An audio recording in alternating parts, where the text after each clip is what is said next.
રાજ્યના જિલ્લાઓમાં ભારે વરસાદની આગાહી કરવામાં આવી છે। બનાસકાંઠા, સાબરકાંઠા, નવસારી અને વલસાડમાં વરસી શકે છે ભારે વરસાદ। પાટણ, મહેસાણા, ગાંધીનગર અને અરવલ્લીમાં હળવા વરસાદની સંભાવના છે। અમદાવાદ, આણંદ, પંચમહાલ અને દાહોદમાં સામાન્ય વરસાદની આગાહી કરવામાં આવી। મહીસાગર, વડોદરા, છોટાઉદેપુર અને ભરૂચમાં વરસાદની શક્યતા છે। તો આ તરફ નર્મદા, સુરત, તાપી અને ડાંગમાં પણ વરસાદ થઈ શકે છે। સુરેન્દ્રનગર, રાજકોટ, જામનગર અને મોરબીમાં વરસી શકે છે વરસાદ। મોરબી, કચ્છ, પોરબંદર અને જૂનાગઢમાં પણ વરસાદની સંભાવના વ્યક્ત કરવામાં આવી છે। અમરેલી, ભાવનગર, દ્વારકા અને ગીર સોમનાથમાં પણ પડી શકે છે વરસાદ।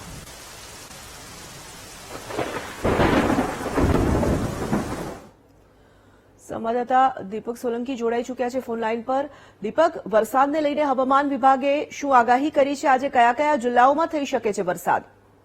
તરુણ, જે પ્રકારે વરસાદની આગાહી હવામાન વિભાગ દ્વારા કરવામાં આવી છે તેમાં બનાસકાંઠા, સાબરકાંઠા, નવસારી, વલસાડ, જો કે નવસારી અને વલસાડમાં ગઈકાલે પણ ભારે વરસાદને કારણે ક્યાંક પરિસ્થિતિ જે છે તે બગડી હતી અને તંત્ર જે છે તે એલર્ટ થયું હતું, ત્યારે હજુ પણ વલસાડ અને નવસારી પર વરસાદનો ખતરો જે છે તે મંડરાઈ રહ્યો છે।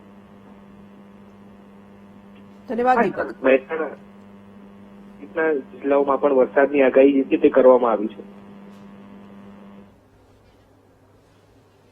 ધન્યવાદ દીપક, જાણકારી માટે।